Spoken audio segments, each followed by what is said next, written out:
Bwana Yesu asifiwe, watu wa Mungu. Ni siku nyingine tena. Mungu ametupa nafasi, ametupa na wakati wa kuweza kuzungumza mawili matatu. Nikupe hongera wewe ambaye umeamshwa siku ya leo tangu asubuhi, ukapata nguvu, uwezo, maarifa yako vizuri, ufahamu wako unafanya kazi vizuri. Hongera na Mungu azidi kukubariki na kukuwezesha.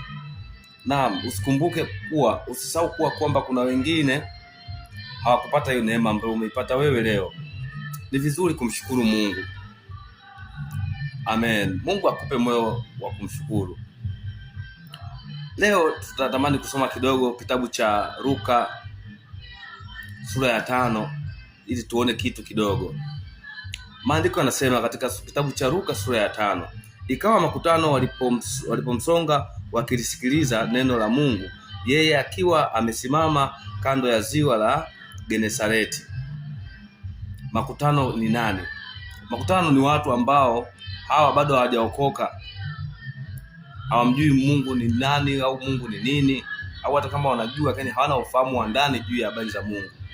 Kwa hawa wanaitwa makutano. Ni watu ambao wao wakisikiliza mtu fulani ameitisha, amepiga mbiu ya kuitisha watu waende sehemu fulani, wao wanaenda kusikiliza.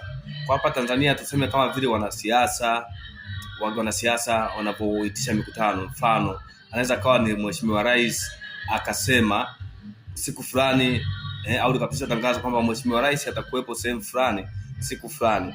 Kwa hiyo kuna watu wanafunga safari siku hiyo kwenda kumsikiliza Mheshimiwa Rais anaongea nini, aidha waziri, makamu wa rais, ama mbunge, diwani na wale viongozi ambao wamepewa mamlaka katika nchi ama sehemu husika, wanapotangaza ya kwamba tunakuwa na mkutano siku fulani, basi watu tunaenda au wanaenda kusikiliza. Haijalishi ni nani au wa wapi au ni wa itikadi gani au wa mazingira gani, lakini anaenda kusikiliza.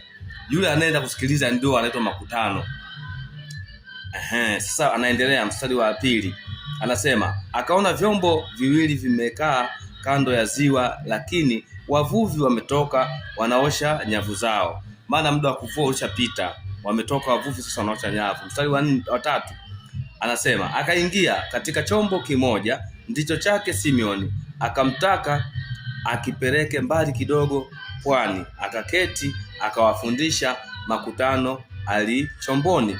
Akiwa ndani ya chombo hajashuka, akawa anawafundisha makutano, yani wale watu ambao wamesogea kwenda kumsikiliza. Anaendelea mstari wa 4, hata